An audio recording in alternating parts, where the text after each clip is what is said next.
Por eso hemos invitado en primer lugar al general retirado Walter Martos, que se desempeñara como ministro de Defensa primero y luego como primer ministro hasta noviembre del año pasado. Señor Martos, muy buenos días y bienvenido a RPP. Señor Carvalho, buenos días. Qué gusto de saludarlo. Para mí.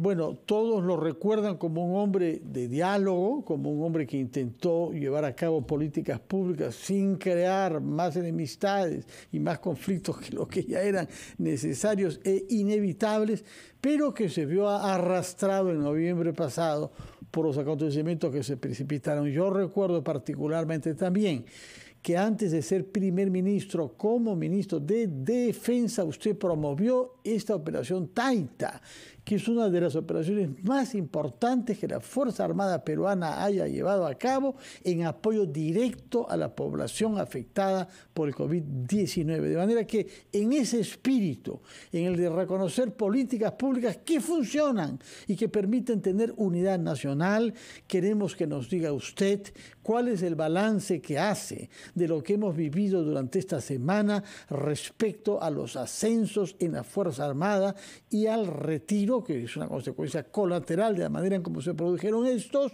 de los comandantes generales del Ejército y de la Fuerza Aérea. Después de lo cual, después de la pausa, quiero hablar más en general sobre el momento político, tal y como lo ve usted, pero antes queremos contar con su experiencia de hombre de armas para que nos explique qué pasó este año con los ascensos en la Fuerza Armada. Gracias, señor Carvalho. Gracias por sus palabras.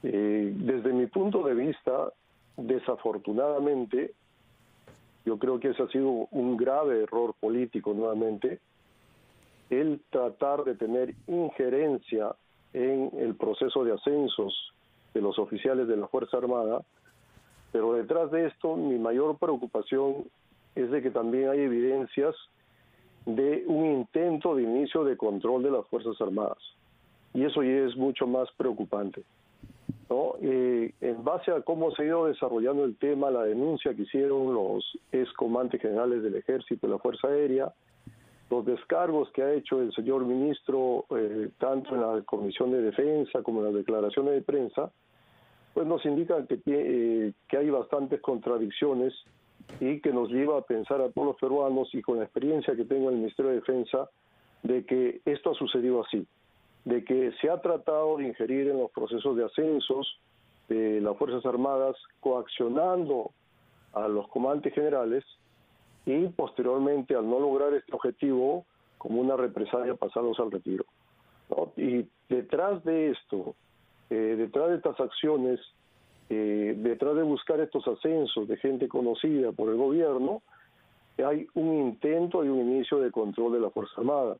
Es por ello que en alguna intervención anterior yo le he pedido al señor presidente de la República que pare, que deponga todas estas actitudes, porque no solamente está entrando en un camino irreversible que nos va a llevar a una etapa muy crítica que ya le hemos vivido anteriormente en el gobierno de Vladimiro Montesinos y Fujimori, y que ya los oficiales han aprendido la lección, hemos aprendido la lección y no queremos intervenir en ninguna aventura política más allá del rol constitucional que le corresponde cumplir a las Fuerzas Armadas. De manera que usted resume el tema con dos críticas y dos conceptos diferentes: injerencia, por una parte, en los ascensos, y control de la institución, en segundo lugar. Respecto a la injerencia, porque quizás tiene relación con lo segundo, con el control, se trata de una injerencia tradicional por razones personales, algún amigo, algún pariente, algún paisano de Chota eventualmente, etcétera, o se trata de una visión más estratégica en función del cual hay que favorecer a las personas que puedan facilitarme lo segundo, que es el control sobre la Fuerza Armada.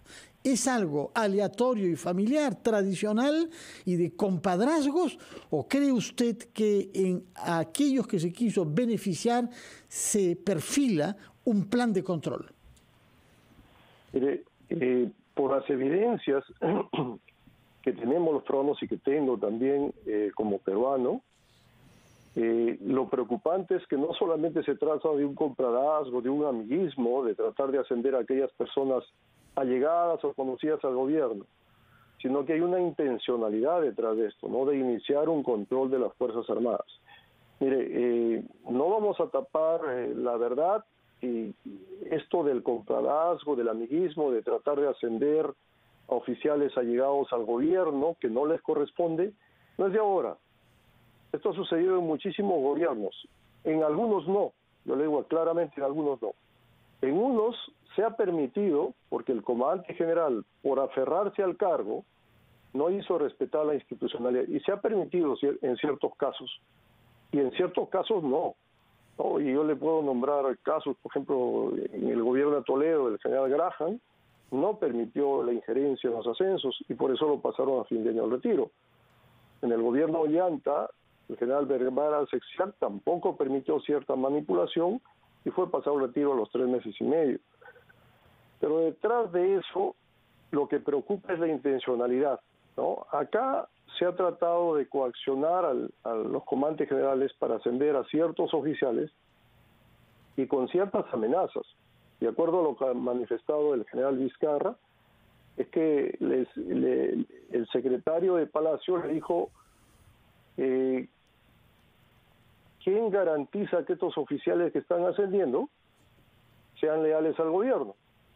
Y él le dijo, yo le garantizo, porque ellos son leales a la nación, al pueblo peruano y no al gobierno. Y le dijo, ¿y quién le garantiza a usted que va a permanecer en el cargo? ¿No? Y esa es una amenaza vedada de que le dice, si usted no me cumple esto, usted va a pasar el retiro.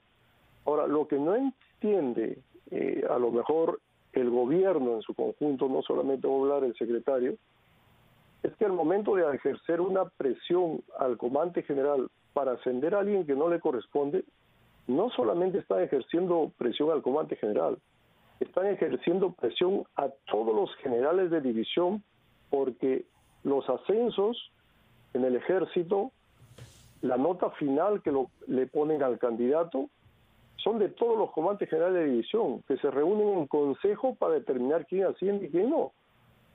Entonces, esa acta que presentan, la propuesta institucional de quienes deben ascender, está firmado por todos los generales de división, no por el general Vizcarra. El general Vizcarra es un voto dentro de todos los criterios que se tienen que dar. Entonces, cuando se cambian los ascensos, el comandante general tiene que ir con la cara baja, si es que no está respetando la institucionalidad, y decir, señores, ¿saben qué? El gobierno está ordenando tal cosa. El gobierno no puede ordenar algo ilícito de hacer que está fuera de las normas, ni tampoco contra las decisiones institucionales, porque lo están tomando todos los generales de división y no es solamente el comandante general. De acuerdo. Permítame, general Walter Martos, ir a una breve pausa para escuchar a los anunciantes de RPP y regresamos con usted porque quiero que me desarrolle esta tesis de la voluntad de control de la Fuerza Armada y luego hablaremos, por favor, sobre el contexto político general. Ahora bien, usted dijo que algunos colegas militares le hicieron saber que los militares que habían sido ascendidos, creo que unos 50 este año, fueron invitados a una reunión con el presidente de la República antes de que se publicara y que fuese en consecuencia no oficial su ascenso, a una reunión supuestamente para felicitarlos, pero en el curso de la cual se les pidió lealtad al presidente. Y usted ha hecho notar que una lealtad de este tipo, que no se dirige a la Constitución ni al Estado, sino una figura política como es el presidente, es algo que no se producía en el Perú desde los años en que la Fuerza Armada estaba controlada por Vladimiro Montesinos. Explíquenos, por favor, qué es lo que usted sabe sobre esta parte del problema.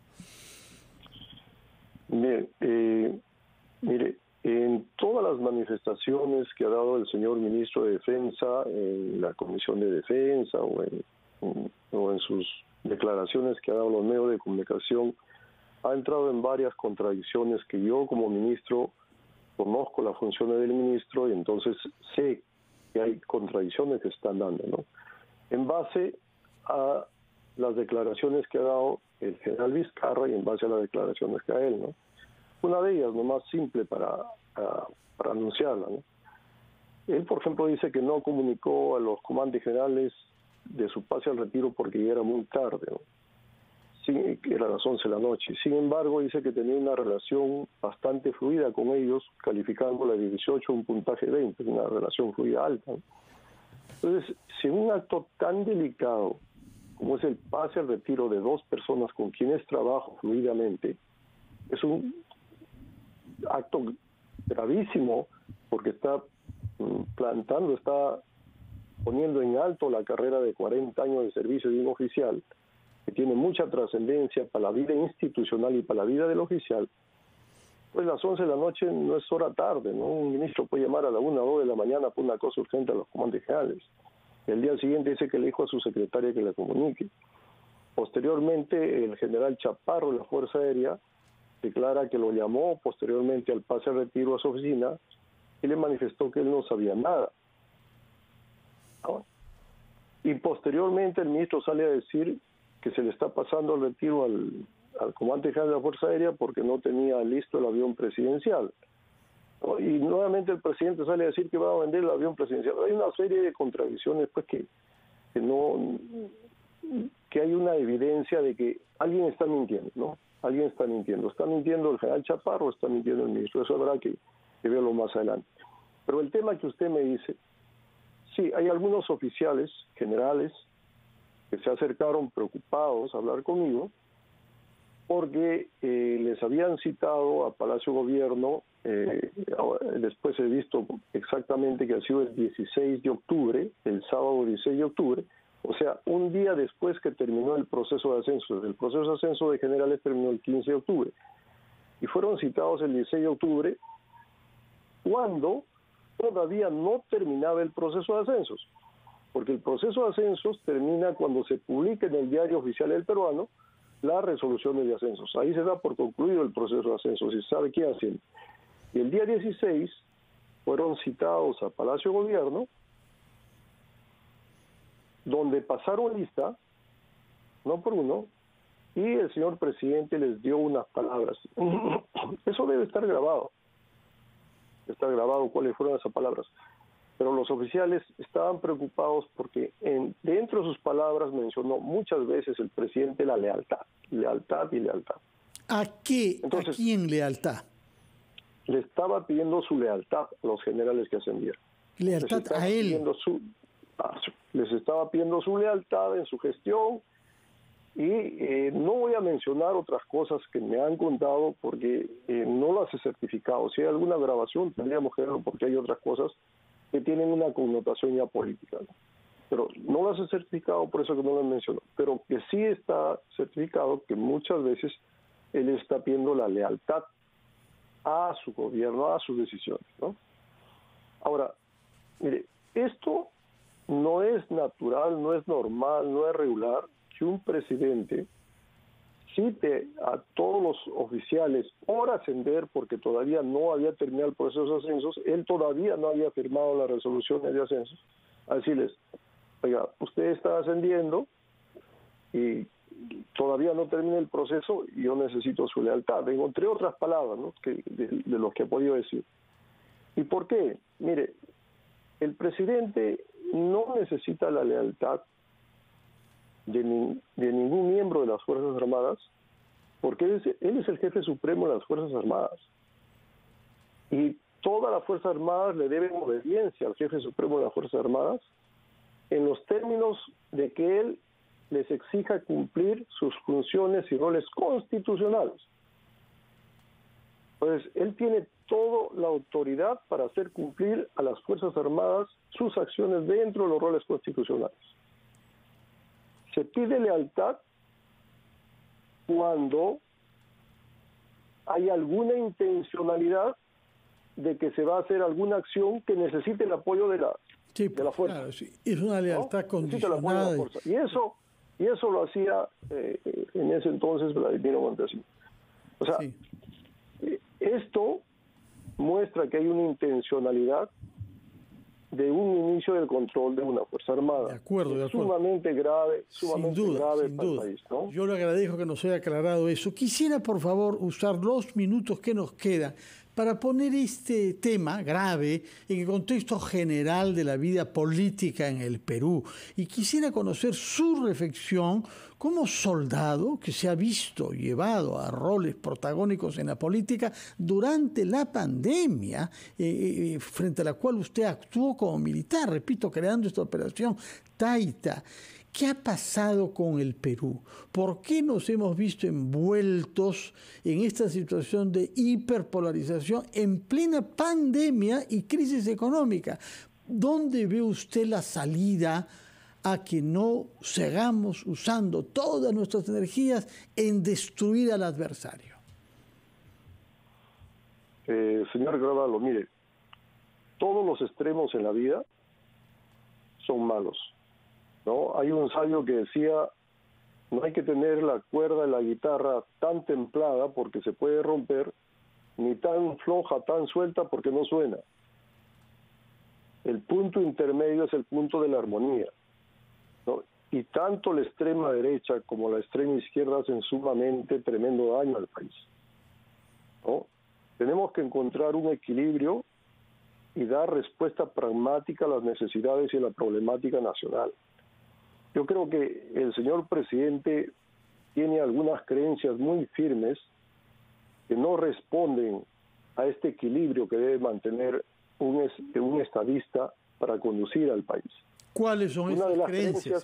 Una de las creencias, por ejemplo, es que está gobernando la izquierda y que todos los que participan en la gestión del gobierno tienen que ser de izquierda, ¿no?